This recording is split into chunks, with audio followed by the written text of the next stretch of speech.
Bismillahirrahmanirrahim. Assalamualaikum warahmatullahi wabarakatuh. Montessori adalah metode pendidikan anak yang berfokus pada pengembangan anak. Fokusnya itu pada sensori, motorik, intelektual, dan ini secara holistik ya, atau keseluruhan. Pengertian lebih luasnya teman-teman bisa searching di Google dan itu bebas. Tapi yang saya tangkap tuh begitu. Materi berikut ini diambil dari buku Hari-Hari Montessori karya Vidya Dwi Paramita. Sorry kalau aku salah spellingnya ya. Tapi buat apa sih belajar Montessori? Lagian orang-orang tua kita zaman dulu tuh nggak pakai Montessori dan pendidikan anaknya tuh baik-baik aja. Jadi buat apa gitu belajar beginian? Ya itu adalah pertanyaan yang sangat bagus. Montessori zaman orang tua kita dulu di Indonesia sebenarnya cenderung tidak penting. Karena anak-anak zaman dahulu itu sangat dekat dengan alam. Belum lagi mereka tuh sangat komunal antara satu anak dengan anak yang lain. Juga adat istiadat tempat itu punya pola parenting yang sebenarnya sudah cukup baik. Tapi zaman kan sudah berubah ya. Anak-anak zaman sekarang di Indonesia itu sudah tidak begini lagi. Baik secara adat dan lingkungannya. Montessori sendiri dikembangkan oleh Dr. Maria Montessori untuk anak-anak masyarakat urban yang orang tuanya tuh sibuk bekerja dan minim sosialisasi di alam luar karena terbatasnya tata kelola kota yang kurang ramah dengan anak, belum lagi tingkat kriminal yang tinggi. Makanya orang tua jadi perlu lebih waspada ketika anak-anaknya bermain di dunia luar. Anak-anak zaman sekarang itu jarang sekali memanjat pohon atau berlari tanpa alas kaki di antara rerumputan atau sekedar bermain di lapangan. Ya, setidaknya di lingkungan saya itu begitu ya. Dunia luar hari ini tuh penuh dengan kriminalitas dan bermain dengan anak tetangga zaman sekarang itu kadang agak berbahaya. Karena kita tidak tahu nilai-nilai apa saja yang tetangga kita dapatkan dari orang tuanya.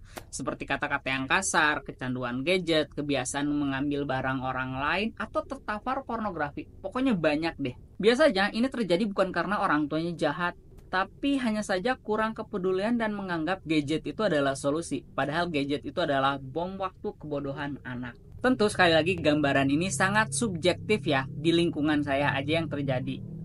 Makanya menurut saya Montessori itu penting. Di lingkungan Bapak Ibu mungkin berbeda kejadiannya. Di masa orang tua kita dulu, anak-anak itu sangat dekat dengan alam.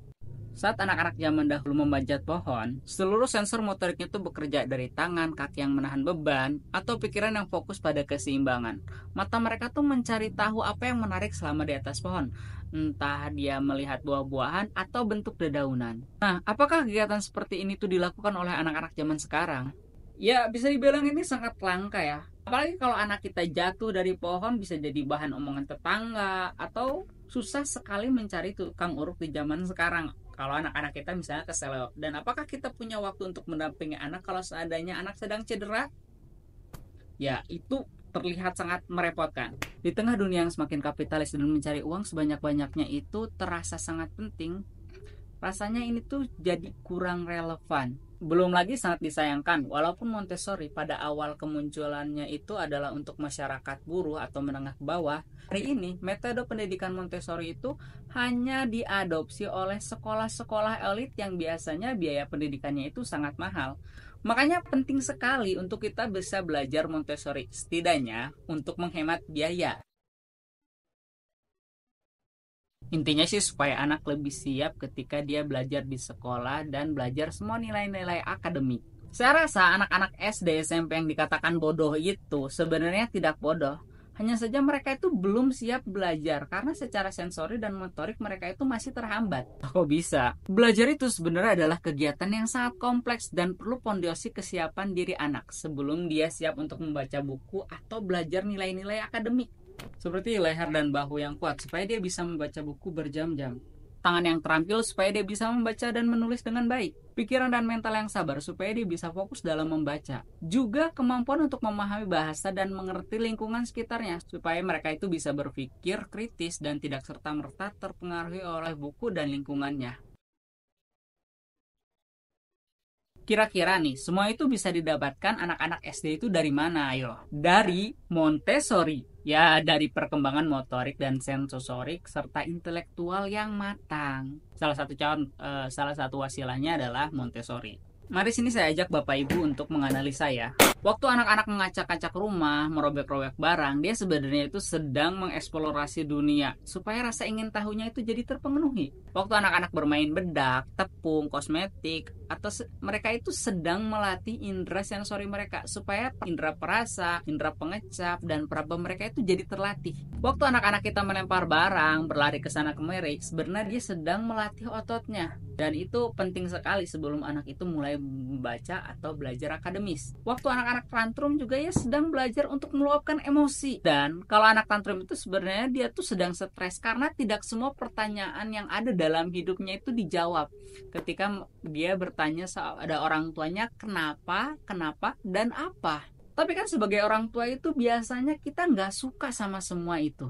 Karena itu terkesan merepotkan, berbahaya, dan ongkos belajarnya itu sangat mahal. Makanya belajar Montessori itu jadi terkesan penting karena membuat proses belajar sensor dan motorik itu jadi lebih murah dan bisa diakses di mana saja. Saya banyak melihat anak-anak usia 2 tahun yang tidak bisa bicara sama sekali karena sering dimarahi orang tuanya dan diasuh dengan gadget. Atau anak-anak sekolah yang bisa baca tapi tidak mengerti bacaannya karena mereka berkenalan dengan buku itu lewat buku-buku yang tidak menarik.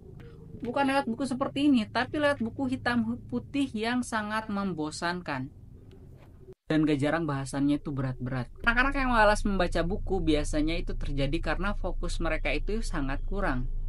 Ya dulunya dia lagi ingin mengacak-ngacak atau bermain sensori langsung dibentak dan dihentikan.